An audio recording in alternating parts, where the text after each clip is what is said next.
அனைவருக்கும் வணக்கம். இன்றைக்கி ஆகஸ்ட் 24, 2024 சனிக்கிழமை. தினமணியில் இருக்கிற முக்கியமான நியூஸஸ் என்னென்னு பார்ப்போம். ஹெட்லைன்ஸ்லேருந்து கொஞ்சம் political and general newses and world newses தான். ஸோ டேரெக்டாக இன்றைக்கான இம்பார்ட்டன்ட் நியூஸஸ் என்னென்னு பார்த்துருவோம். அதுக்கு முன்னாடி இன்றைக்கான திருக்குறள் என்னன்றதை பார்த்துருவோம். தூங்குக தூங்கி செயற்பால தூங்கற்க தூங்காது செய்யும் வினை காலந்தாழ்த்தி செய்யத்தக்கவற்றை காலந்தாழ்ந்தே செய்ய வேண்டும். காலந்தாழ்த்தாமல் விரைந்து செய்ய வேண்டிய செயல்களை செய்ய காலந்தாழ்த்தக்கூடாது அப்படின்ட்டு என்ன அதிகாரம்? வினை செயல் வகை அப்படின்ற அதிகாரத்தில் திருவள்ளுவர் சொல்லியிருக்காரு. இன்றைக்கி நியூஸஸ் ரொம்ப கம்மி தான். ஸோ சீக்கிரம் முடிச்சிருவோம்.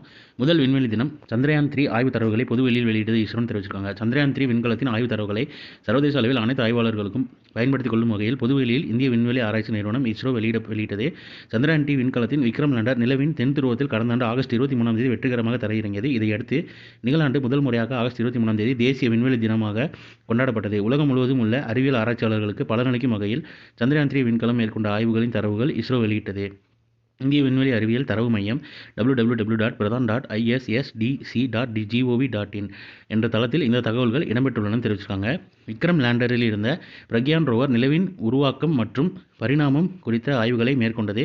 இந்த ஆய்வுகள் மூலம் கிடைத்த தகவல்கள் வருங்காலங்களில் நிலவில் பல்வேறு ஆராய்ச்சிகளை மேற்கொள்ள உதவிகரமாக அமைந்துள்ளது அப்படின்னு சொல்லியிருக்காங்க. அதை பற்றி எலாபரேட்டாகவும் கொடுத்துருக்காங்க. அப்புறம் விண்வெளி தினம் குடியரசுத் தலைவர் பிரதமர் வாழ்த்துன்னு தெரிவிச்சிருக்காங்க. அடுத்ததான் அண்டர் 17 உலக மல்யுத்த சாம்பியன்ஷிப் 4 இந்திய வீராங்கனைகளுக்கு தங்கம்னு தெரிவிச்சிருக்காங்க. ஜோர்டானில் நடைபெறும் 17 வயதுக்குட்பட்டோருக்கான உலக மல்யுத்த சாம்பியன்ஷிப்பில் இந்திய வீராங்கனைகள் 4 பேர் தங்கப்பதக்கம் வென்று அசத்தியுள்ளனர். அவங்க பேர்லாம் கொடுத்துருக்காங்க. மான்சி லேத்தர், புல்கிட், நேகா, அதித்தி குமாரி அப்படின்றத கொடுத்துருக்காங்க. பேர்லாம் பார்த்து வச்சுக்கோங்க. மற்றபடி டீட்டெயில்ஸ் பார்க்கணுமான்னு தெரில. நம்ம தோராயமாக என்ன போட்டு எங்கே நடந்தது, அதில் 4 பேருமே பெண்கள் வீராங்கனைகளுக்கு தங்கம்னு தெரிவிச்சிருக்காங்க.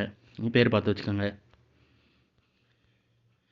அடுத்ததாக பழனியில் இன்று அனைத்துலக முத்தமிழ் முருகன் மாநாடு முதல்வர் மு.க. ஸ்டாலின் காணொலியில் தொடங்கி வைத்தார்னு தெரிவிச்சிருக்காங்க. இது கரண்ட் அஃபேர் ரிலேட்டடாக எந்த அளவுக்கு இம்பார்ட்டன்ட்னு தெரில. பட்டு புதுசாக ஒன்று பண்ணியிருக்காங்க. அது என்னன்றது பேர் பார்த்து வச்சுக்கோங்க. மேபி வேறு எக்ஸாம்ஸில் கேட்கறதுக்கான வாய்ப்புகள் அதிகம். பெண் காவலர்களுக்கு புதிய சலுகை முதல்வர் தெரிவிச்சிருக்காரு. மகப்பேறுக்கு பின் சொந்த மாவட்டத்தில் 3 ஆண்டுகள் பணின்னு தெரிவிச்சிருக்காங்க. மகப்பேறு முடிந்து பணிக்கு வரும் பெண் காவலர்களுக்கு அவர்களின் சொந்த மாவட்டத்திலேயே 3 ஆண்டுகள் பணியாற்றலாம் என்று சிறப்பு சலுகையை முதல்வர் மு.க. ஸ்டாலின் வெள்ளிக்கிழமை அறிவித்தார்னு தெரிவிச்சிருக்காங்க. இது பார்த்துக்கோங்க. இது கொஞ்சம் இம்பார்ட்டன்டான கரண்ட் அஃபேர். ஸோ இன்றைக்கான இம்பார்ட்டன்ட் நியூஸஸ் அவ்வளோதான். இது ஒரு ஷார்ட்டட் வெர்ஷனாக 1 மினிட் கரண்ட் அஃபேர் நம்ம சேனலில் இருக்குது. வேணுங்கிறவங்க அதை யூட்டிலைஸ் பண்ணிக்கோங்க. நம்மளோட டெலிகிராம் சேனலோட லிங்க் கீழே டிஸ்கிரிப்ஷனில் இருக்குது. அதில் டெய்லி நியூஸ் பேப்பரோட PDF கொடுத்துருவோம். அது போக அன்றைக்கி நியூஸில் இம்பார்ட்டண்ட்டாக இருக்கிற நம்ம நியூஸில் வாசிக்கிற கரண்ட் அஃபேர்ஸோட பேப்பர் கட்டிங்ஸும் அதில் இருக்கும். அது சம்மந்தமான குவிஸஸும் கீழே இருக்கும். ஸோ அதையும் பார்த்து யூட்டிலைஸ் பண்ணிக்கோங்க. ஸோ மேலும் இன்னொரு நியூஸில் சந்திப்போம். தேங்க்யூ.